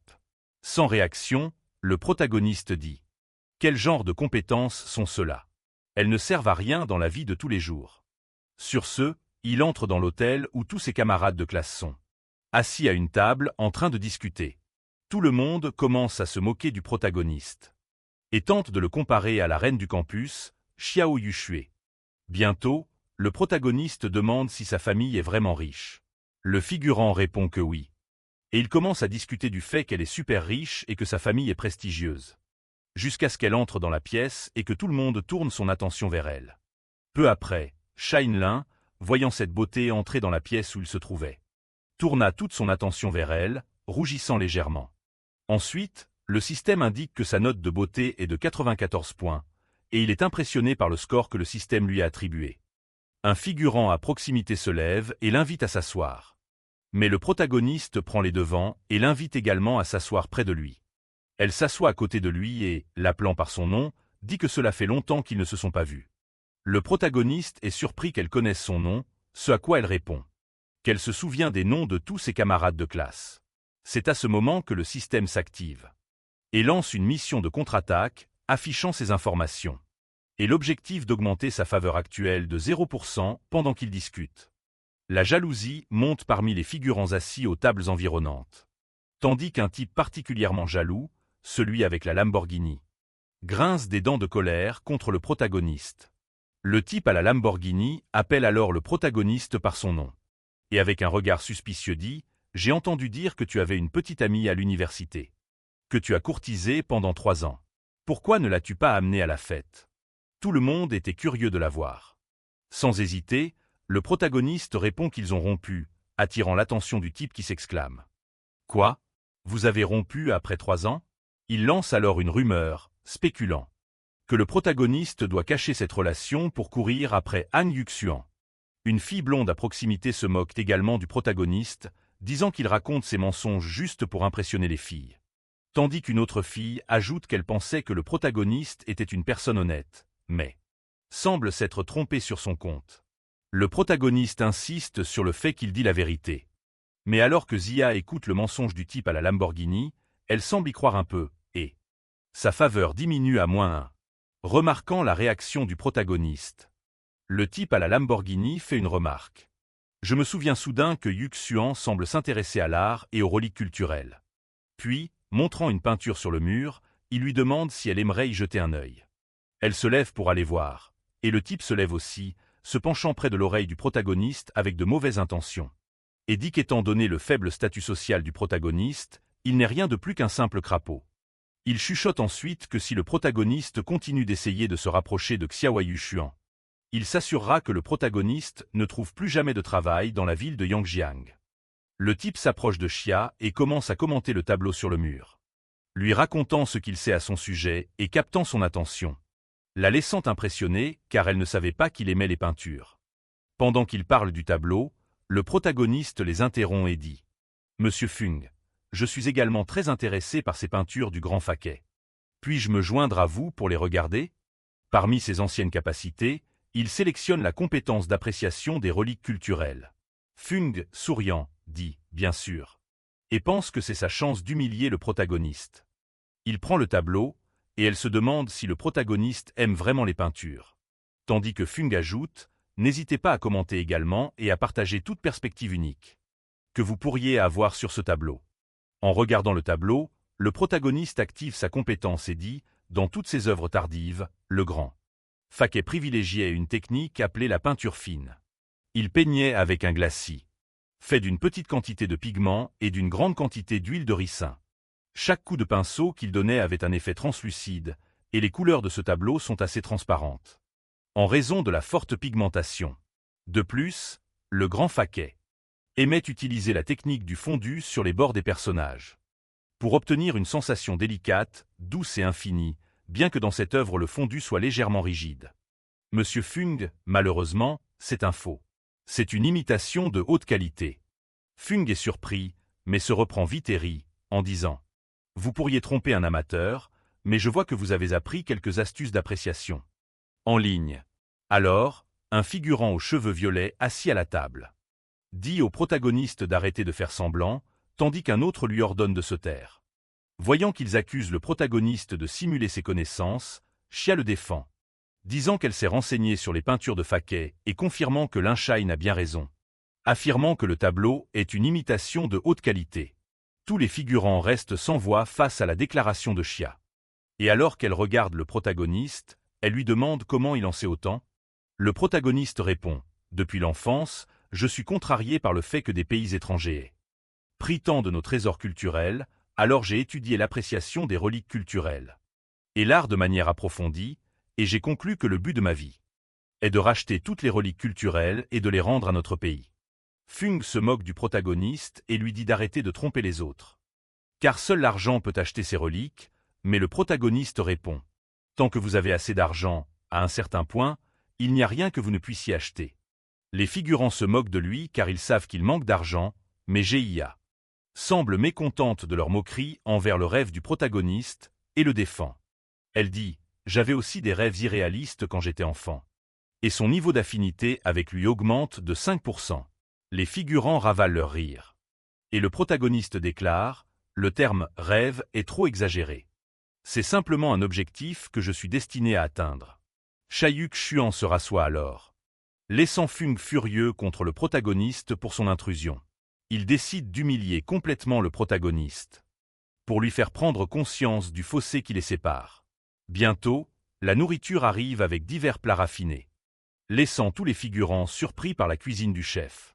Fung ne manque pas l'occasion de se vanter, disant « C'est un repas sans menu fixe. » Le chef décide des plats à servir. Ce chef a déjà travaillé dans un restaurant 3 étoiles au guide Michelin, et il a une personnalité plus singulière en matière de cuisine. Tout dépend de son humeur. Quand il voit le plat sur sa table, Fung dit qu'il n'est pas très chanceux. Et bientôt les figurants commencent à se demander quel plat a été servi au protagoniste. Alors que le protagoniste s'apprête à goûter la nourriture, il pense. En fait, ce ne sont que de simples petits pains vapeur et des feuilles de moutarde marinées. Pas étonnant. Je me doutais bien que Fung Bilian causerait des ennuis. Pendant que Fung mange son plat plus raffiné, il demande ce que le protagoniste pense des délicieux petits pains vapeur préparés par un chef étoilé Michelin. S'il n'aimait pas ça, Fung ordonnerait au chef d'en préparer un nouveau, mais comme la cuisine du chef est délicate, le plat prendrait environ 1 à 2 heures. Après tout, si vous n'attendez pas, vous ne pouvez pas aller au karaoké le ventre vide, n'est-ce pas? La fille à côté de lui s'enthousiasme à l'idée du karaoké. Et alors qu'il pensait cela, en regardant le protagoniste, il se disait qu'il n'apprécierait peut-être pas la nourriture. Quand il regarde, il voit le protagoniste discuter joyeusement avec Yuxuan. Le protagoniste lui dit « Les motifs des 2 côtés du nez du masque doré sont en fait destinés à embellir et à éliminer les plis du masque. La sagesse des anciens m'étonne toujours, conclut-elle. J'ai l'impression que vos connaissances professionnelles égalent presque celles de mon professeur. La prochaine fois que l'occasion se présentera, je vous inviterai à l'admirer avec moi. » Fung semble mécontent de leur conversation, il est distrait. Le téléphone de Lin Shine sonne. Il reçoit un message disant « Monsieur Che vous invite à rejoindre le groupe Princesse d'Or de Yangjiang. » Lin Shine pense que s'il ne se trompe pas. Monsieur Che a mentionné la nuit dernière qu'il avait été invité à rejoindre la 2e génération de Yanzhang, un groupe de riches. Quand il prend son téléphone et voit le groupe, ils se demandent tous si c'est vraiment Monsieur Che qui a rejoint. Le protagoniste pense « N'est-il pas préférable d'offrir un cadeau de bienvenue dès son arrivée ? Je ne peux pas me servir des gens pour rivaliser avec l'or. Je vais juste trouver une fille au hasard, elle a l'air bien. » La conversation dans le chasse-anime. Le protagoniste tape. « Je suis si pauvre qu'il ne me reste que de l'argent. J'ai transféré 18,88 millions à Yan Bao souriante. Je ne peux pas envoyer une grosse enveloppe rouge, alors je vais faire un virement à une seule personne. Ce qui signifie que j'invite tout le monde à prendre le thé. » Yan Bao souriante remercie Monsieur Chien pour l'argent que le protagoniste a transféré, et bientôt le chat s'emballe. En voyant le montant du virement, certains s'excusent d'avoir douté que ce soit vraiment Chien. Puis un profil nommé Prince dit « Chien, où êtes-vous Monsieur Chien maintenant? Voulez-vous venir vous amuser à Maladen ?» Le protagoniste répond qu'il est déjà à Maladen. Un autre dit alors qu'il est aussi à l'hôtel Maladen par coïncidence. Et un autre dit qu'il ira voir Chien également. Le protagoniste dit que c'est d'accord et mentionne qu'il est enthousiaste. Cependant, le profil nommé Prince est celui de Fung. Et il écrit à nouveau dans le groupe « Monsieur Chien, je suis Fung Milliard, fils aîné de Maladen. Toutes les dépenses d'aujourd'hui à Maladen sont à ma charge. L'hôtel vous donnera toujours tout ce que vous désirez. » Le protagoniste écrit finalement « Est-ce vraiment approprié ?» tout en pensant que c'est une sacrée coïncidence. Fung répond en tapant « N'en parlons même pas, Monsieur CHN, je suis quelqu'un d'hospitalier. » Mais pendant qu'il écrit son message, il regarde le protagoniste avec un regard malveillant, pensant que Linqian va avoir des ennuis maintenant, qu'il vient de rencontrer une personne très riche et puissante et d'élargir son réseau. On va voir si tu te plaindras encore aussi nonchalamment quand le groupe des riches et puissants arrivera. Fung commence à imaginer que lorsque Chien arrivera, il lui racontera que son camarade de classe le traite mal, dans le but que Chien humilie le protagoniste devant tout le monde. Puis il se lève de table et demande si tout le monde a fini de manger, car il va bientôt emmener tout le monde dans la salle de karaoké au dernier étage. Il a rendez-vous avec toutes les personnes fortunées de la ville pour qu'il puisse se connecter avec la haute société. Les autres sont impressionnés par Fung, puis la scène change pour la salle de karaoké. Et les premiers invités du groupe commencent à arriver. Monsieur Shaw est le premier et est accueilli par Fung, qui présente Xiaoyu Xuan comme la directrice de la plus grande agence immobilière de la ville. Et de la famille Xia. Monsieur Shaw dit qu'il connaît son père, et mentionne qu'il a beaucoup entendu dire que Xiaoyu Xuan de la famille Xia est une très belle fille. Pendant qu'ils discutent, un serveur s'approche de Fung et lui murmure que son camarade de classe a demandé une bouteille de délicieux vin de Kérès, mais il n'est pas sûr de devoir l'ouvrir. Voulant humilier le protagoniste, Fung demande à voix haute s'il veut vraiment le vin de Kérès. Les autres sont surpris par la demande du protagoniste, car ce vin coûte des milliers de yuan. Et ils se rappellent mutuellement de ne pas abuser de la générosité de Monsieur Fung en commandant un vin aussi cher. Ils supposent que c'était probablement un malentendu, et que le protagoniste ne savait probablement pas que le vin était si cher. Mais le protagoniste, souriant, confirme qu'il a bien commandé le vin de Kérès, ajoutant qu'il a aussi déjà invité des gens. Fung, avec un air mal intentionné, demande si c'est vrai, puis il se dit que Linqian connaît effectivement des gens riches. Alors il la fait ouvrir. Il y voit une nouvelle occasion d'humilier le protagoniste. Fung ouvre le vin, se moquant du protagoniste, et lui demande s'il a vraiment des amis riches. Fung déclare alors que ce vin coûte 250 000 yuan, qu'il est maintenant ouvert et qu'il est trop tard pour le regretter. Si l'ami riche du protagoniste ne peut pas payer la bouteille, il devra aller extraire du charbon dans la montagne de l'Ouest. Mais mon oncle est le chef de la mine, il dit qu'il peut sans aucun doute te trouver un travail. Le protagoniste se gratte la tête, en disant 250 000, bien qu'il ne s'y connaisse pas en vin. Car il pense que plus le nom est long, plus il doit être cher. Fung pose le vin sur la table et dit « Vous aviez fière allure en faisant tomber le stylo. J'espère que vous ne serez pas trop gêné au moment de payer tout à l'heure. » Puis il se tourne vers le groupe et dit « Tout le monde est là, n'est-ce pas? Cependant, Monsieur Chien a dit qu'il était déjà à Maladen. Alors pourquoi n'est-il pas encore arrivé? » Quelqu'un mentionne que Monsieur Chien a dit dans la discussion de groupe qu'il est déjà dans la salle où il se trouve actuellement. Fung est perplexe car il a déjà dit qu'il était arrivé, pourtant il ne le voit pas. Juste à ce moment-là, quelqu'un ouvre la porte de la salle avec force. C'est Monsieur Che.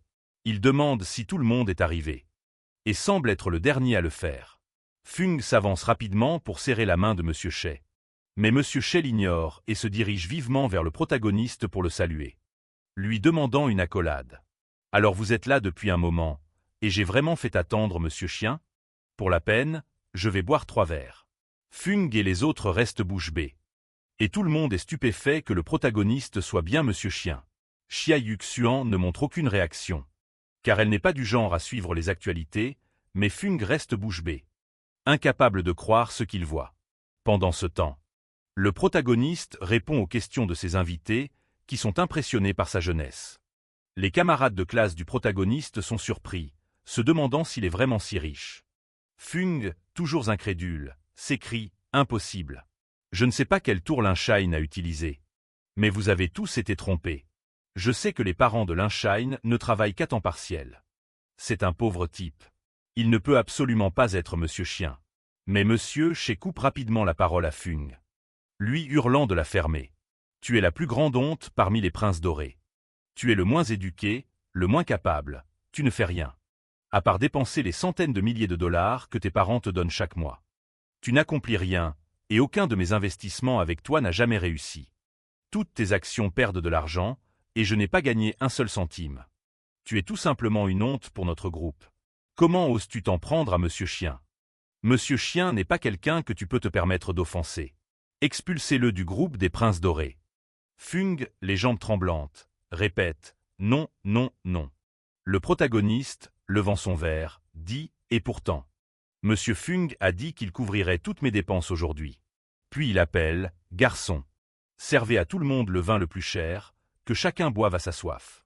Tout le monde est ravi de la générosité du protagoniste, tandis que Fung reste à genoux et en larmes.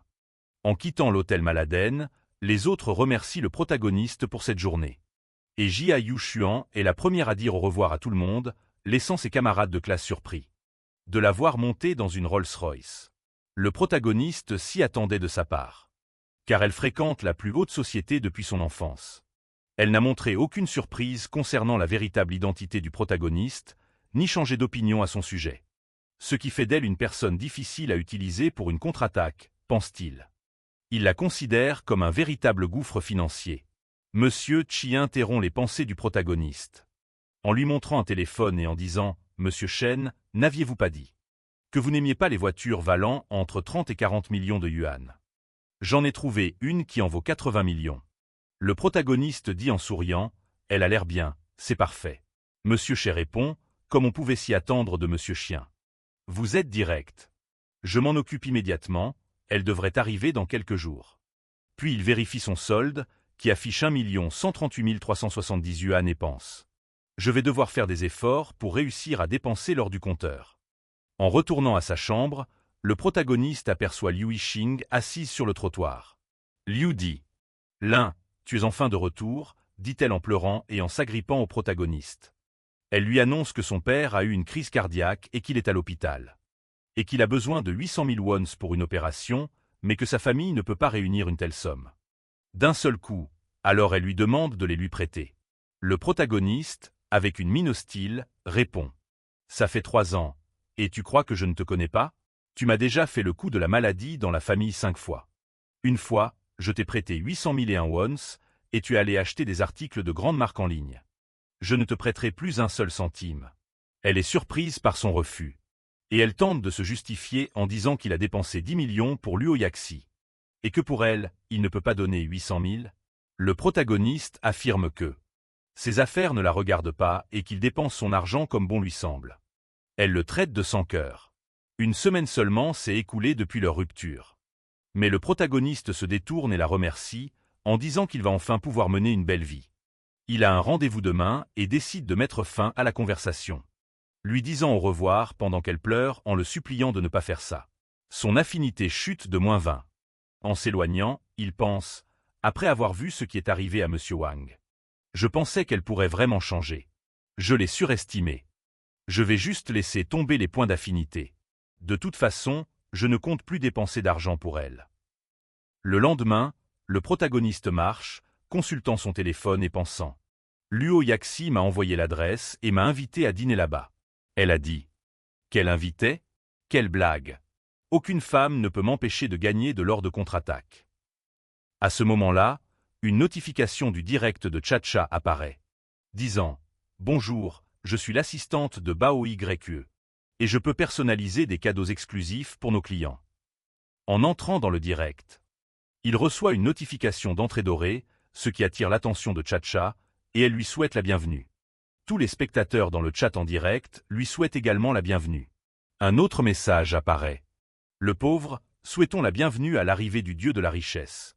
*1. L'arrivée du dieu de la richesse est un cadeau personnalisé, exclusif pour le pauvre homme à qui il ne reste que de l'argent.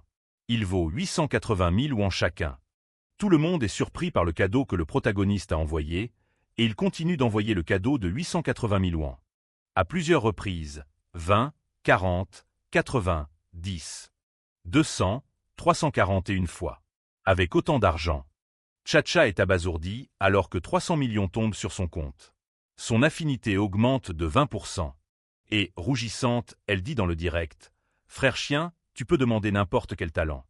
Et je les réaliserai un par un. » Cependant, le système l'informe que le protagoniste a quitté le direct, laissant Chacha surprise.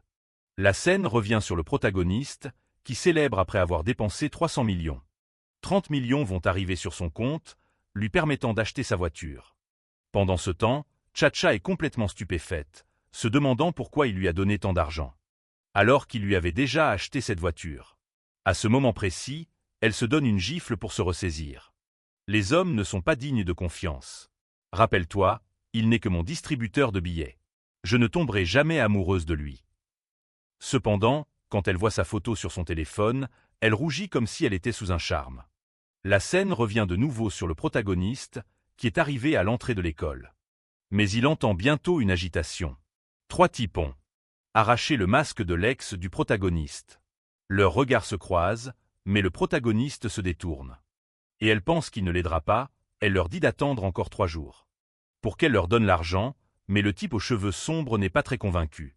Elle répète qu'elle va l'emprunter, et puis un passant commente que elle a dit que son petit ami lui donnerait l'argent. Où est-il?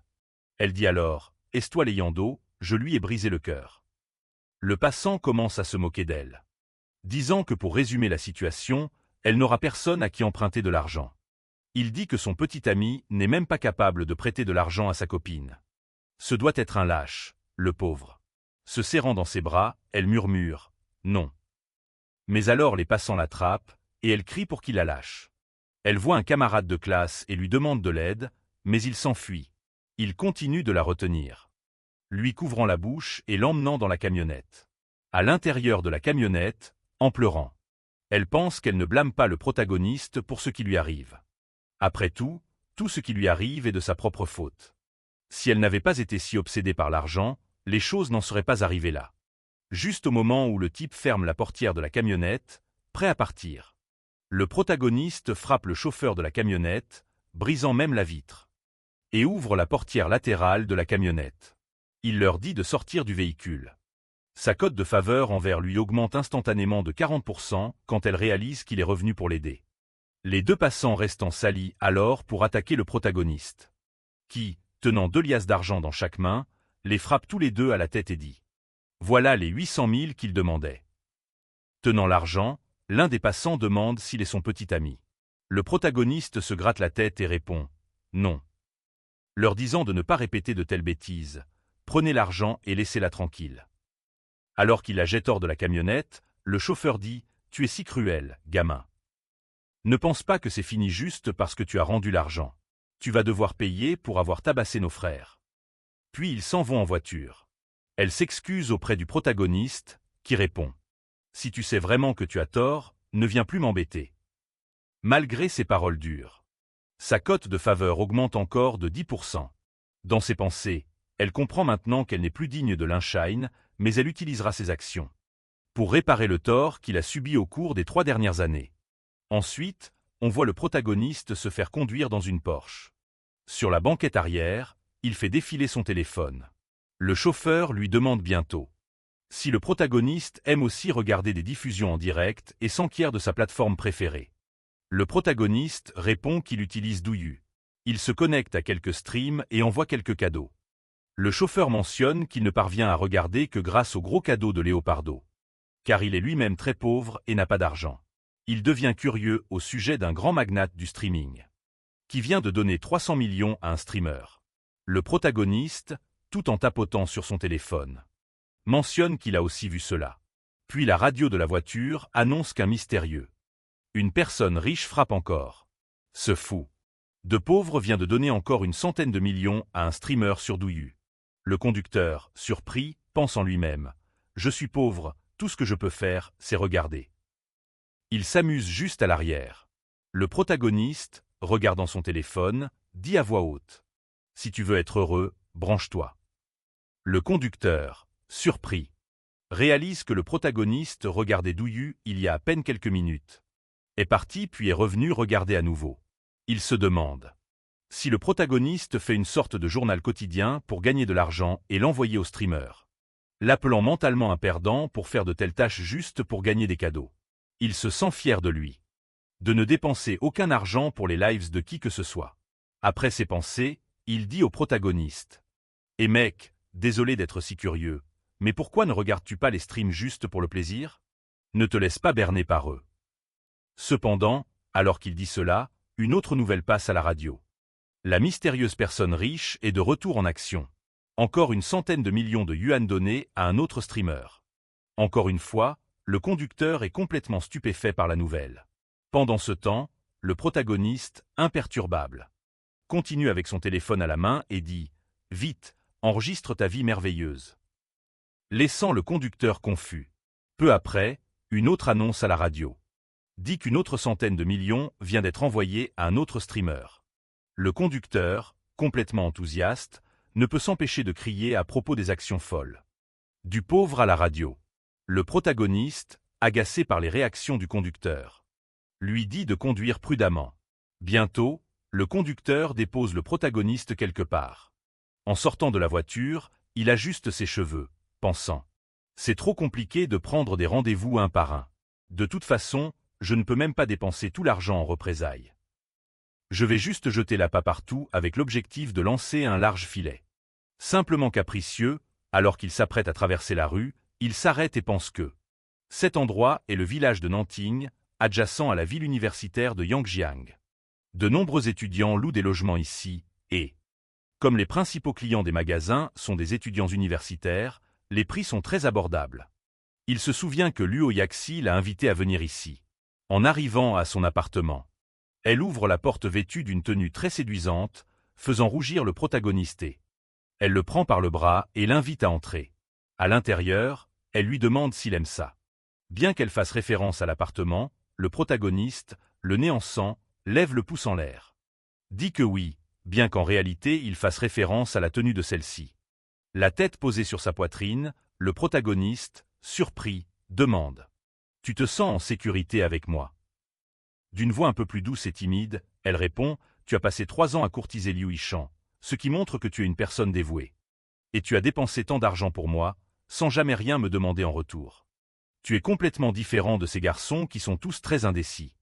Bien que je sois tombée amoureuse de nombreuses fois, je me suis toujours protégée. » Puis, au moment où elle s'apprête à embrasser le protagoniste, il se dérobe à son baiser et pense. Le taux d'affinité de Luo Yaxi est de 91%, elle est déjà éprise de moi. Il n'est donc pas surprenant qu'elle agisse de manière si désinvolte. Cependant, il n'avait pensé avant qu'à accomplir la mission de contre-attaque pour récupérer l'argent. Puis, avec un sourire légèrement malicieux, le protagoniste pense. Si tu veux te jeter dans mes bras, je ne te rejetterai certainement pas. Car moi, un homme digne de ce nom, n'oserait pas craindre d'y perdre au change. Alors qu'il lui touche la poitrine, ils rougissent tous les deux, et le protagoniste, un peu embarrassé, demande s'il est allé trop vite en besogne, mais elle répond que ce n'est pas grave. L'assurant qu'il peut appuyer où il veut, alors le protagoniste ne peut plus se retenir. Se jette sur elle et commence à l'embrasser dans le cou, la laissant complètement épuisée. La protagoniste dit alors que ses vêtements la gênent un peu. Alors elle lui dit de les enlever. Cependant, juste au moment où il s'apprêtait à passer à l'acte près du balcon, il entend la voix d'une personne familière venant de la rue, ce qui le fait sursauter et se relever. Et se demande à qui peut bien appartenir cette voix, peut-être à Jiao Tong. En regardant par la fenêtre, il voit un jeune homme courir après une belle fille, s'excusant et la suppliant de ne pas le quitter. Parce qu'il a fait une erreur. En observant cette scène pathétique, le protagoniste confirme qu'il s'agit bien de Jiao Tong après que ce dernier a insisté pour qu'elle revienne. Elle se retourne et gifle Jiao Tong en plein visage, puis elle lui demande pourquoi il crie si fort. Et dit qu'il se ridiculise. Elle lui dit que s'il continue de hurler, tout le monde à l'école le saura demain. La gifle de la fille était apparemment si forte que les lunettes du garçon ont volé. Il s'agenouille pour les chercher. Mais le protagoniste sort de l'ombre, ramasse ses lunettes, les lui rend et demande ce qui se passe. Joe prend ses lunettes, disant que le protagoniste sait comment Nana est vraiment. À l'origine, Joe sortait avec elle depuis 6 mois. Mais avant qu'il ne puisse finir sa phrase, il voit la belle femme avec le protagoniste, portant cette robe courte et séduisante, ce qui le fait rougir devant sa beauté. Elle se cache alors derrière le protagoniste, se sentant un peu mal à l'aise face au regard du garçon. Le protagoniste se gratte la tête et dit qu'elle l'a invité ici, bien que ce ne soit pas la question. Joe, ajustant ses lunettes, continue en disant qu'il avait initialement prévu un rendez-vous au cinéma avec Nana. Aujourd'hui, je suis allé la chercher. Et elle m'a dit qu'elle irait chez Chanel pour acheter un coffret anti-rides. Après le film, quand j'ai vu que ça coûtait plus de 8000, je lui ai dit que je n'avais pas l'argent pour ça sur le moment. Je ne m'attendais pas à ce qu'elle se fâche et arrête de regarder le film. On s'entendait bien avant, mais je ne sais pas pourquoi elle s'est soudainement mise si en colère. Curieuse, Yaxi, qui est derrière le protagoniste, demande s'il est le petit ami de Shen Nana et lui dit qu'elle a récemment entendu dire que Nana sortait avec un type riche, ce qui les laisse surpris.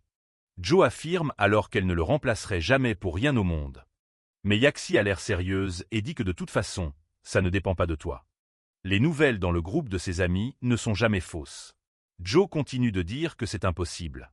Alors le protagoniste commente « Alors, on va faire comme ça, Jotong. » Appelle Shen Nana et dit qu'on achètera ses cosmétiques.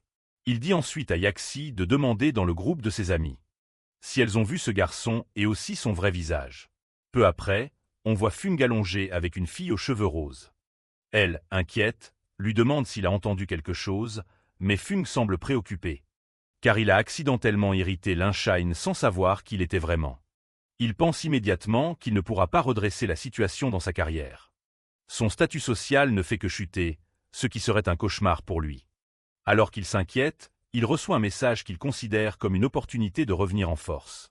Et il devient super enthousiaste.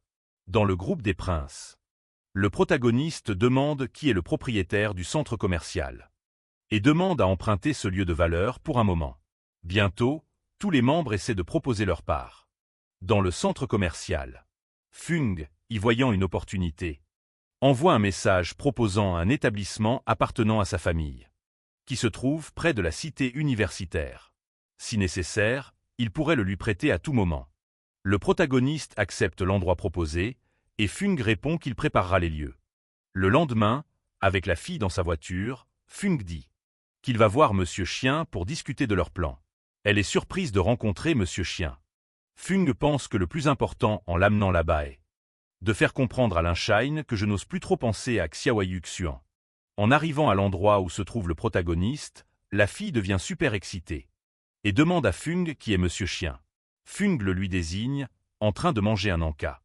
Et elle est complètement surprise par l'apparence de Monsieur Shen. Fung, les yeux brillants, dit « Quelle beauté ! Même si l'ambiance est si simple, il est comme une luciole dans le noir. Tellement remarquable. » Il s'approche du protagoniste, qui fait l'éloge de frère Xian, remarquant que bien qu'il dépense des centaines de milliers, c'est une personne discrète. Le protagoniste déclare qu'il est là parce que les gâteaux de riz sont bon marché et délicieux. Puis il les recommande. Fung va rapidement droit au but. Allons à la Plaza Luna Plateada. Je vous expliquerai les détails dans la voiture. Il se dirige vers la place où Jotong, debout à l'entrée, pense, selon le plan de Linshine. D'abord, inviter Shen Nana à attendre à la porte, puis la sœur de Liu Yashi piégera le gars pour qu'il vienne ici aussi. J'attendrai de voir s'ils se rencontrent et sont bien en train de manigancer quelque chose. Pendant qu'il attend, Jung observe Nana de loin. Mais bientôt un vieil homme grassouillet en costume s'approche de Nana. Et il s'embrasse devant le centre commercial, laissant Jong totalement incrédule face à ce qu'il voit. Furieux, il s'approche d'eux en criant le nom de Nana Shen. Et lui demande comment elle a pu. Et lui demande comment il ose appeler Nana. Jong répond que cette affaire ne concerne que lui et elle. Le vieil homme lui dit de partir et appelle la sécurité pour le faire escorter dehors, prétextant qu'il cause des ennuis et perturbe ses achats.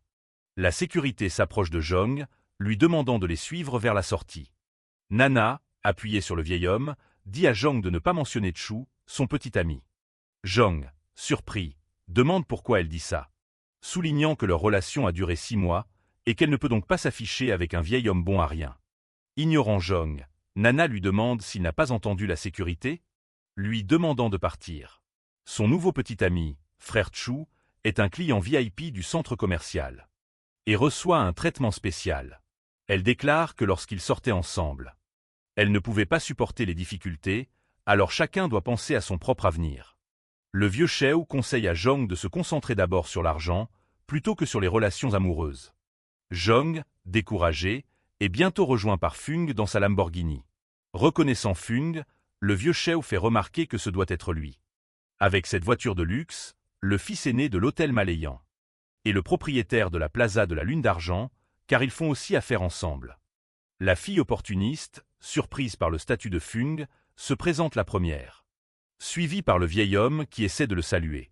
Fung, les ignorant, attrape rapidement Jong, l'appelant Monsieur Joe, et lui demande s'il est venu aujourd'hui inspecter le fonctionnement du centre commercial. J'espère que vous reconsidérerez cet investissement. Nous avons encore 2 centres commerciaux à développer à l'avenir. Le vieux Sheu, en entendant la familiarité de Fung avec Jong, reste les yeux écarquillés de stupeur. Et simultanément il s'exclame « Quoi, Monsieur Joe investit avec Maître Fung ?» La petite amie de Fung arrive en disant « Je vous déteste, monsieur Joe. De faire attendre les gens si longtemps, et s'appuyant sur lui, elle ajoute. Vous aviez promis que chaque fois que je sortirais avec vous, vous m'achèteriez de nouveaux sacs. Et je veux le nouveau sac de printemps qui vient de sortir. L'opportuniste Nana crie sur Jong. Comment monsieur Joe Tong peut-il être riche alors qu'il n'a même pas pu m'offrir quelques misérables cosmétiques? La petite amie de Fung se moque de Nana, lui demandant si elle vaut l'argent que monsieur Joe dépense pour elle. Jong, perplexe de voir des gens le flatter soudainement, regarde autour de lui et voit le protagoniste. Ils échangent un regard, et il se demande si le protagoniste a envoyé ces gens pour l'aider. Il décide de jouer le jeu et dit « Tout à l'heure, j'inspectais simplement le fonctionnement du centre commercial, mais la présence de cet homme a affecté mon expérience d'inspection. Je crois qu'il a même prétendu être une sorte de millionnaire. VIP ou quelque chose comme ça. » Furieux, Fung s'avance en hurlant. « Cet idiot est un millionnaire VIP dans mon centre commercial? C'est dégradant pour mon centre commercial. Garde, appelez le directeur et annulez le statut VIP de ce salaud et qu'il paie 2 millions pour rupture de contrat. » Réalisant son erreur, le vieil homme, laissant Nana de côté, pense qu'il a offensé M. Fung pour une simple fille. Il dit à Jong et Fung, « Monsieur Joe, Monsieur Fung, il y a eu un malentendu ici. Je ne savais vraiment pas, Monsieur Joe. Je m'excuse, traitez-moi comme un paix et laissez-moi partir, d'accord ?» Joe, souriant, dit, « Je me disais bien pourquoi ça sentait toujours mauvais. Il s'avère que c'est à cause de vous. » Fung immédiatement ordonne au directeur du centre de noter les visages de ces deux personnes et de les mettre sur liste noire pour qu'ils n'entrent plus dans le centre commercial. Ils sont laissés pleins de regrets. Joe fait alors la remarque, « Faites attention à votre santé à un âge si avancé, car vous pourriez ne pas vous relever si vous tombez. » Nana, en pleurant, demande à Sheo ce qu'il devrait faire maintenant. Sheo, furieux de l'humiliation, déclare, « Mon magasin de matériaux de construction est aussi célèbre dans la ville de Yangjiang. Oui, Feng Billon. Oui, coopération. Aucune coopération. J'ai aussi de nombreuses relations. Partons. » Alors qu'il commence à partir, un convoi de véhicules de luxe arrive sur la place, transportant plusieurs personnalités célèbres, laissant le vieux chou incrédule alors qu'il se demande pourquoi tous ces riches héritiers de Yangjiang sont ici. Rapidement, tout le monde salue Zhang en l'appelant Monsieur Zhang. Et Fung leur dit que Chou importunait Zhang. Tous les jeunes riches héritiers regardent simultanément le vieux Chou, qui pense instantanément que tout est fini pour lui. Zhang saisit l'occasion, puisque tout a été résolu, et remercie le protagoniste pour son aide. Le protagoniste dit « Nous n'avons pas besoin de nous remercier. Entre frères, le plus important est de laisser éclater notre colère. » Curieux, Zhang lui demande comment il a autant d'amis riches. Essayant de cacher la vérité, le protagoniste dit que ce sont les garçons darons américains. Ils font beaucoup de travail, y compris des expositions de groupe et d'autres choses. Zhang, surpris, semble croire à son mensonge. Peu après, Zhang dit au revoir à Shine et retourne à l'école, et le protagoniste prend également congé. Les personnages riches en arrière-plan commentent l'humilité du protagoniste et la vie discrète qu'il mène. Le protagoniste s'approche des personnages riches, les remercie pour leur aide et les invite à manger une délicieuse soupe épicée. Les personnages, confus, demandent en chœur « Quelle soupe épicée ?» Fung profite de l'instant, attrapant le protagoniste par les épaules avec un sourire, en disant « Monsieur Chien s'est vraiment plaisanté. Venez simplement à mon bar, c'est au 7e étage du centre commercial. » Bientôt, il se dirige vers le bar. Assis à table, un personnage mentionne « Monsieur Chien vous a dérangé hier, et le décalé Kimao a payé 100 millions chacun. » En seulement un jour, le nombre d'influenceurs à valeur nominale d'enregistrés sur chaque plateforme a dépassé le total du premier trimestre. Un autre personnage avec une queue de cheval dit « Je me sens comme un pauvre comparé à Monsieur Chien. » D'autres personnages se demandent si Monsieur Chien est le fils d'un magnate discret de la cité impériale. Bientôt, l'un des personnages s'adresse à la belle dame aux cheveux verts, lui demandant si elle a quelque chose à dire. Puisqu'elle est restée silencieuse jusqu'à présent, concluant « Ce n'est pas que ton frère ne veuille pas t'aider, ton projet est tout simplement trop cher. Ce n'est pas seulement un gaspillage d'argent, c'est un non-sens complet.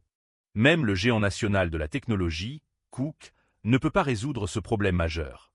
Ta petite équipe, formée il y a moins d'1 an, peut-elle vraiment le résoudre ?» Elle répond qu'elle n'abandonnera pas, ajoutant « Dans mon dictionnaire, le mot « abandonner » n'existe pas. D'accord, vous, mes vieux amis, avez peur de mon père et refusez de me prêter de l'argent. Donc je n'ai pas d'autre choix que de solliciter Monsieur Chien. Il conclut rapidement que Monsieur Chien ne lui prêtera probablement pas l'argent. Dans le bar du centre commercial, tout le monde invite le protagoniste à visiter leurs entreprises et à se joindre à eux pour une partie de poker. Cependant, le protagoniste n'aime pas les jeux d'argent. Il préfère dépenser de l'argent tout en discutant avec eux. Yan Yan s'approche et dit « Monsieur Chen, vous aimez toujours dépenser de l'argent, n'est-ce pas ?» Il acquiesce. Et elle lui demande alors audacieusement d'investir en elle devant tout le monde, choquant les riches personnages présents. Alors qu'elle provoque une fois de plus une scène, l'un des personnages prévient Monsieur Chen en disant « Quiconque s'associe à cette femme perd tout. » Le système notifie que elle a maintenant plus 10 de favorabilité, ce qui crée une bonne opportunité pour le protagoniste de gagner de l'argent. Elle prétend travailler sur des puces industrielles. Les personnages riches continuent de lui conseiller de ne pas investir en elle. Mais elle persiste à lui présenter son idée. Il n'y a rien de scandaleux sur le plan académique. Ce sujet est déjà bien établi, mon entreprise le développe depuis plus d'1 an. Actuellement, seuls des problèmes techniques mineurs restent à résoudre. Un autre personnage la taquine, et elle lui donne un coup de pied. Ensuite, elle s'approche à nouveau du protagoniste, lui demandant s'il va investir en elle. Souriant, le protagoniste dit « Les puces industrielles, c'est génial. Les États-Unis ont exercé une pression sur notre pays dans le domaine de la science et de la technologie. Si cette puce peut être développée, notre pays aura plus de poids face aux États-Unis. Je soutiens ce projet. » Ce verdict laisse sans voix tous ceux qui lui avaient conseillé le contraire. Surprise. Elle lui demande s'il ne veut pas enquêter sur son entreprise, évaluer le risque, la probabilité de succès et le montant que cela coûterait, car il est très probable que l'argent soit perdu. Tenant son téléphone, le protagoniste répond qu'il n'y a pas besoin d'enquêter, et qu'il lui transférera l'argent bientôt. Plus tard, elle lui envoie le contrat. Mais il ne transférera initialement que 500 millions. Une fois cette somme dépensée, elle pourra lui en demander plus. Je ne sais pas pourquoi, mais j'ai l'impression que vous êtes une personne de confiance. Parmi toutes les personnes présentes ici, vous êtes la seule à parler sérieusement d'affaires. Il ajoute son numéro, puis elle reçoit les 500 millions, la laissant incrédule. Sa favorabilité augmente de 20, ce qui excite tous les personnages secondaires, qui n'arrivent pas à croire qu'il lui ait réellement transféré 500 millions, les amenant à se demander si Monsieur Tian ne serait pas le petit ami de Yan Yan. Le protagoniste, remarquant l'étonnement de tous, invente une excuse, disant qu'il vient de se souvenir de quelque chose d'important et prend congé. Elle admire encore l'argent qui est arrivé sur son compte, et bientôt les personnages commencent à se disputer. Car il voulait aussi l'investissement du protagoniste, et en s'éloignant, ce dernier plaisante. L'addition était si chère, je suis fauché. Celui qui m'a invité devrait payer. Dans sa salle de sport, Yan Yan est au téléphone avec quelqu'un, lui demandant si elle a vraiment réussi à trouver un investisseur. Yan Yan répond qu'elle n'arrive toujours pas à y croire. C'est une personne très différente. Son interlocutrice, Yu Xuan, la félicite d'avoir résolu son plus grand problème commercial. Elle est d'accord, se remémorant des moments de dispute avec son père et ses anciens amis qui ont refusé de l'aider dans son entreprise. Ce qui la motive maintenant à s'assurer que l'entreprise de puces réussisse. Yu Xuan dit qu'elle croit en elle, et Yan Yan répond « Assez parlé de moi, Xuan Xuan. Comment s'est passée la réunion des anciens du lycée dont tu parlais ?» Souriante, elle répond que c'était censé être une fête normale. Mais un camarade de classe l'a surprise, car ses connaissances semblent aussi vastes que celles de son mentor. S'imaginant un intello, Yan Yan suggère qu'elle pourrait être intéressée par cet homme. D'un air évasif, Xuan ne le nie pas et insinue que Yan Yan pourrait elle aussi être intéressée par l'homme, qui a investi dans son entreprise, puisqu'il lui a donné des milliers de dollars sans condition. Yan Yan s'écrie qu'elle n'est intéressée par personne et lui demande d'arrêter de dire des choses désagréables. Dans la chambre de Yu Xuan, une autre femme lui rappelle qu'il est temps de partir. La nouvelle venue l'informe une fois de plus que la famille Ko, représentée par Monsieur Ko, sera la future actionnaire du musée, alors elle lui demande de se rapprocher de lui. Elle répond tristement qu'elle a compris. En arrivant au dortoir, le protagoniste rencontre un de ses camarades de classe qui a visiblement de la fièvre. Le garçon demande aussitôt au protagoniste de le remplacer pour son prochain service, car il ne se sent vraiment pas bien. Le protagoniste accepte et demande quelle est la tenue de travail. Il s'habille alors de manière appropriée pour le poste, qui est payé 150 yuan par jour. Il pense que Wu Jier travaille à temps partiel de nuit, 3 nuits par semaine, au musée de Yangjiang. Alors pourquoi Zhou Tong et Zhu Ngao ont-ils peur du noir?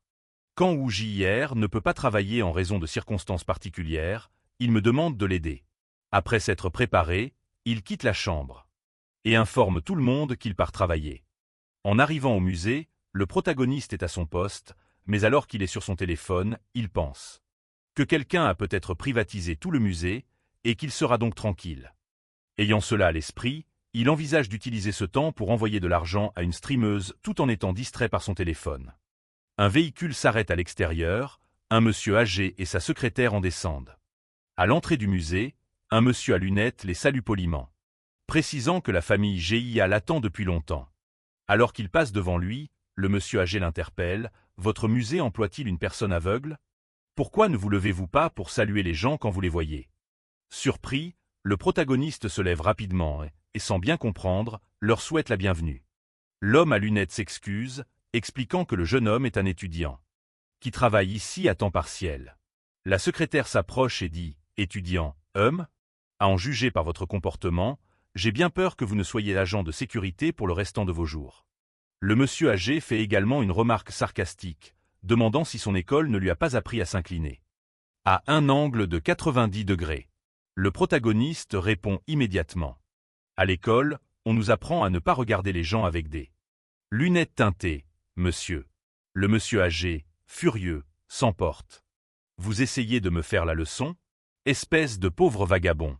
On n'attend pas de perles de la bouche d'un pourceau, je vous le dis, je ne veux plus vous voir ici demain. L'homme à lunettes s'approche, priant monsieur Shaw de se calmer, expliquant qu'il manque de personnel et ont besoin d'aide, mais le monsieur âgé crie, exigeant le silence, en affirmant que le directeur GIA doit l'écouter. Il coupe court, disant qu'il le renverra immédiatement après avoir terminé sa diatribe. Le monsieur âgé monte les escaliers pour rencontrer le directeur GIA. Dans ses pensées, le protagoniste marmonne, « Merde, ruiner le petit boulot de Wujui. » Attendez, directeur GIA, ce musée n'est-il pas géré par la famille de GIA Yuxuan? Soudain, il a l'idée de se faufiler pour lui parler. La famille GIA accueille monsieur Shaw. Et ils échangent des salutations. Le directeur GIA déclare bientôt. Monsieur Shaw, vous êtes prêt à contribuer pour les reliques culturelles anciennes, la famille GIA vous admire.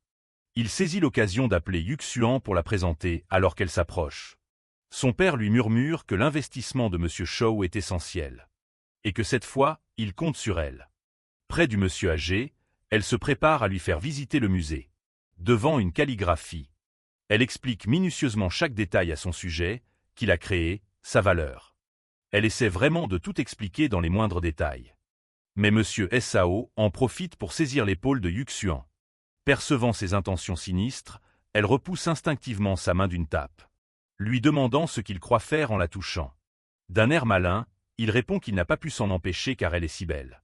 Yuxuan réplique immédiatement. « Je viens de réaliser que vous n'avez aucun intérêt pour ces reliques culturelles. Pourquoi investissez-vous dans les musées ?» Le vieux rat, avec un sourire, dit « Gagner de l'argent est suffisant, il n'est pas nécessaire d'avoir un intérêt. » Furieuse, Yuxuan répond « Si seulement vous aviez un peu de compréhension, vous réaliseriez que la valeur de ces reliques culturelles ne peut être mesurée en argent. Je ne crois pas que mon père laisserait quelqu'un comme vous investir. » Mais avant qu'elle ne finisse sa phrase, le vieil homme, tirant la langue, lui demande si elle vit dans un conte de fées. Cependant, il trouve son tempérament attrayant, différent de toutes les autres femmes qu'il a rencontrées. Regardant son père, monsieur Kao dit qu'il montrera à leur fille le monde réel. Et il ajoute rapidement qu'il est assez mécontent du musée. Mais il est prêt à l'acheter pour 600 millions, la seule condition est que Xia Yuxuan l'épouse. La famille Xia dit immédiatement que c'en est trop. Yuxuan, se tenant derrière eux et mécontente de la situation, lui dit de toujours rêver car elle ne l'épousera pas. Elle crie à ses parents d'appeler la sécurité, mais son père envisage toujours d'accepter l'offre. À cause des 600 millions. La regardant, le vieux Xia dit « Chua, maintenant que les choses en sont arrivées là. Je n'ai pas d'autre choix que de te dire la vérité. Après 2 années consécutives de pertes, le musée de Yangjiang ne peut plus fonctionner et est au bord de la faillite. Monsieur Kao n'est pas là pour investir cette fois, mais pour racheter le musée. » Cette révélation laisse Yuxuan surprise. Le vieux rat en arrière-plan dit Je sais que vous avez cherché de nombreux investissements et acquisitions, et que je suis votre dernier espoir, n'est-ce pas? Ne vous inquiétez pas, la vie de votre fille sera sûrement meilleure qu'aujourd'hui. Si elle m'épouse. Yuk Xuan se rapproche de ses parents et demande s'ils ont vraiment l'intention de la vendre à cette personne. Sa mère, attristée, dit qu'elle est désolée, admettant qu'elle est inutile mais qu'elle leur laissera la décision. Son père ajoute peu après qu'il ne veut pas qu'elle se marie, mais que s'ils ne vendent pas le musée, ils feront faillite. La pensive Yuk Xuan réalise que la plupart des objets culturels du musée finiraient sur le marché noir, ou chez des collectionneurs à bas prix, cependant, le plus important est qu'ils ne souffrent pas financièrement, bien qu'elle ne veuille toujours pas se marier. Elle se remémore des souvenirs d'enfance avec son père, admirant d'anciennes reliques, qui ont été façonnées par le dur labeur des gens. Elle se souvient des personnes riches, discutant des reliques qu'ils achetaient à bas prix, et Yuk Xuan a toujours méprisé en silence la manière dont ils traitaient les œuvres d'art sans le respect qui leur était dû. Ils pensent qu'avec de l'argent, ils peuvent tout avoir, mais dans ce monde, tout ne s'achète pas avec de l'argent, du moins, c'est ce qu'elle pensait. Bien qu'elle soit peut-être maintenant confrontée à la réalité, le vieux rat lui dit alors de ne pas s'inquiéter, affirmant qu'il la traitera bien après leur mariage. Si elle lui donne un fils, il lui achètera un autre musée. Yuk Xuan, plongé dans ses pensées, commence à l'accepter, et sa mère se met à pleurer. Tandis que son père dit qu'elle a vraiment grandi et lui dit de signer le contrat. Alors que le papier est posé sur la table, l'homme à lunettes prévient que, dès que ce contrat sera signé par les deux parties, tout ce qui a été négocié prendra effet immédiatement et ne pourra plus être modifié. Le vieux s'y a dit. Et monsieur Vache, vous êtes vraiment généreux. Je n'ai plus d'objection au contrat. Vous serez vraiment heureux en épousant Xuan Xuan. Ils lui tendent le stylo et le papier et lui disent de signer. Au moment où elle s'apprête à signer les larmes aux yeux, le protagoniste entre dans la pièce et demande s'il a bien entendu que quelqu'un veut acheter le musée.